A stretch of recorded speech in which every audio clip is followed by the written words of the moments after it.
Back on MorningLine with us this morning, John Weil, MTSU professor, and talking politics. Good to have you on. You know, it was interesting over the last couple of weeks, you know, that whole thing with Sarah Sanders, the spokesperson for the president, being denied service at a restaurant, which, you know, I mean, I understand not agreeing with someone, but when I saw that, I thought that was wrong. And I thought her response was good, saying, look, I know I can, you know, maybe lightning rod sometimes because for what I say, but I always try to treat people I don't agree with respect, and not serving her. I don't know that did any. The irony, of course, is, you know, some of the people who were supporting them were people who had fought for, you know, for the Civil Rights Act in 1964, which, of course, it was on the basis of race, but, you know, prohibited discrimination. You know, if we all start choosing who we're going to serve in our restaurants, we're going to be back to a worse state than we were before 64. And I don't know if this is a fair comparison, but I thought what you were going to say is some of the people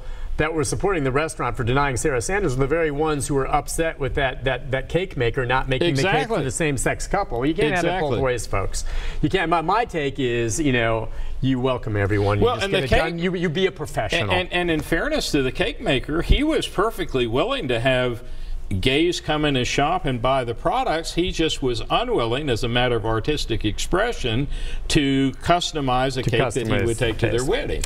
Well, so you've got Sarah Sanders, and there's been, you know, your share of different spokespersons. Sean Spicer's got a book coming out. I guess he's got to live on something. Yes, he does. And there were rumors that, you know, again, I think there can be no more difficult job in the country than being the spokesperson for the president at these news conferences. For this president. For this president. Oh, I mean, for this president. It's a difficult job because he, too, is watching closely, doesn't miss a beat. And if you do something that upsets him, you're out. Right. And there had been some rumors that unless Sarah your name Sanders, is Pruitt. Yeah, right.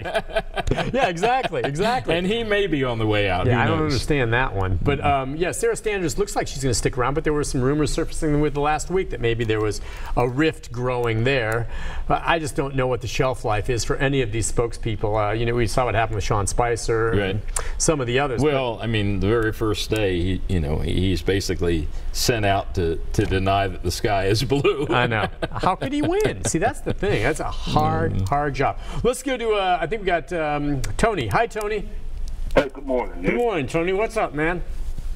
Well, yes, he's trying awful hard, and people call him not to be biased, but it just shows it bleeds right through. And then you got Thomas in the Supreme Court. He done more or less paid. He done paid everything George Bush to him, all the Jews back and more. And now, these people in Tennessee running for office, they done said some awful things, and nobody ain't challenging them. Well, what do you mean? Like, give me an example. You mean just saying awful things in campaign ads? Right. Yeah. Rose and all I'm saying is, what they going to do if you need somebody back in Washington? Well, every time they go to Washington, they run back to Tennessee. Yeah. Look at Marshall Blackburn and all of them. They ran right back down here. They done got run out of Dodge, and they right back down here raising hell. You don't want that kind of mess here in Tennessee. We don't need that. So, just try to be more diligent and more spokesperson and more like to these people. Well, I don't know. I think he's just upset with some of the civil discourse. Well, I don't blame him. It is bad, and it seems like the swamp is draining out of D.C. to the whole country instead of draining it. Yeah, does the negative campaigning, as you already said, we've seen it now in this state. Does that work or not? It does work, sadly. It does. People wouldn't do it if it didn't work. I was going to say, and we see more of it. Now, and it can backfire. I mean, you can cross the line, sort of like Trump on the separating families. You can push anything so far that people will say, well, this is just outrageous or intolerable. But yeah, we have at least one gubernatorial candidate who's done more negative ads than she has positive ads. And so, and clearly, they're not spending the money in doing that unless they believe it works. That's right. And so the negative ads resonate with voters because they're inclined to believe the negative message. I guess. You know, the great irony is, who would have thought 5 years ago that your central attack on a candidate for governor in Tennessee, which has always been known for its Howard Bakers and its Lamar Alexanders and, you know, Kafoffers and whatever, who would have thought that the central objection to a candidate was that they had one time expressed a moderate position on something? Right. You know, I don't quite get it, but that's what's happening. Yeah, I know. No one wants to be, moderate. Yeah, it's just I mean, you know, there are worse things to be. I know, and it is interesting to me when you see, especially some of these Republican candidates running against each other. That's a little more crowded field there, especially for governor, how they're attacking each other and trying to make one or the other look more liberal. Right. And I'm like, there was a none of them are. I'm sorry. Right. I look at that, and if you're a conservative, you've got some great conservative candidates to, you know, and when I see them trying to make it seem like one or the other is liberal, I'm like, who are you kidding? You know, there was a 19th century term that was wonderful called a mugwump. A mugwump. And a mugwump was somebody who had his mug on one side of the fence and his wump on the other.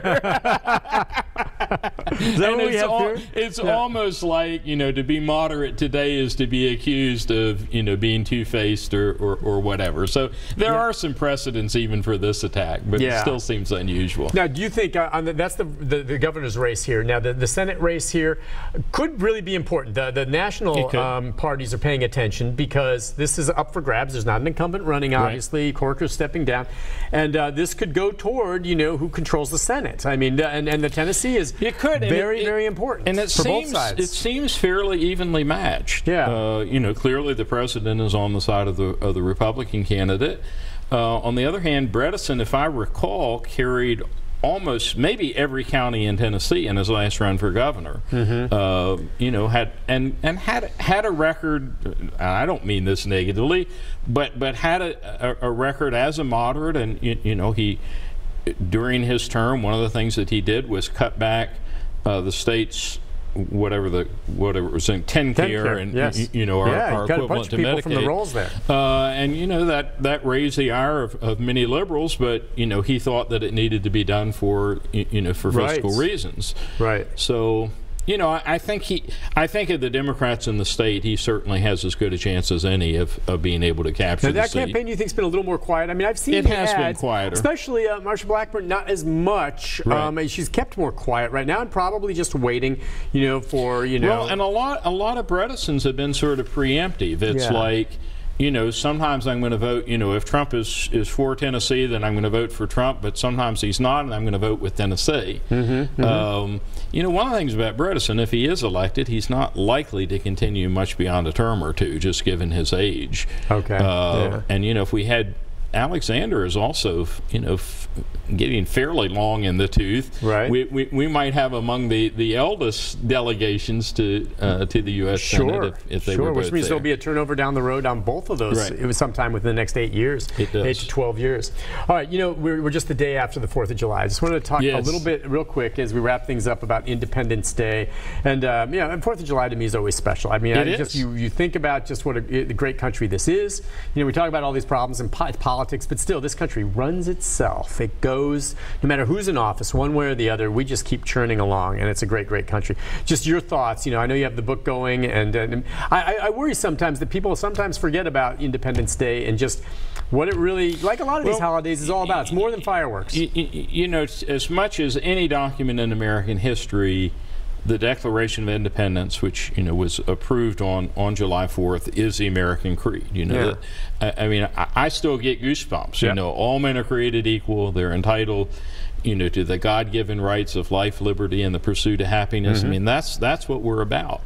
And you know, again, for many years, we've always sided with other small R Republican governments throughout the world. We've always encouraged democracies, and I think if there is sort of one cloud on our horizon, is we seem to be of late mixing up. You know, we're finding a special place in hell for our Canadian friends and cozying up to Putin and to Ung and to others that don't really seem to represent the kind of ideals that the Declaration of Independence stands for. Right. That's something we need to remember as we go into it. And so I hope. I don't know. I mean, I don't see wiggle room on that. To me, you know, everyone should recognize just what you said, what that stands for. I don't think you have different. Now, interpretation of the Declaration. The practical later, application that's is different. You know, we leave that to the courts. We should never forget that the person who wrote the words "all men are created equal" owned slaves. Right. But at least he was cognizant of the dissonance of that. You know, it wasn't. Somebody asked me the other day, well, do you celebrate founding fathers who were slave owners? And I said, well, I celebrate founding fathers not because they were slaveholders, but because of the principles they articulated that eventually helped eliminate slavery. Yeah, it is really amazing when you think about that. That they articulated that, but at the same time they weren't living it. That's right. Is that because they knew better deep down? Well, you know, the whole economic system, you know, was dependent on it. It wasn't something you could just say abracadabra and slavery would necessarily go away. You know, in the early anti-slave opponents, you know, the most common solution was to send the slaves back.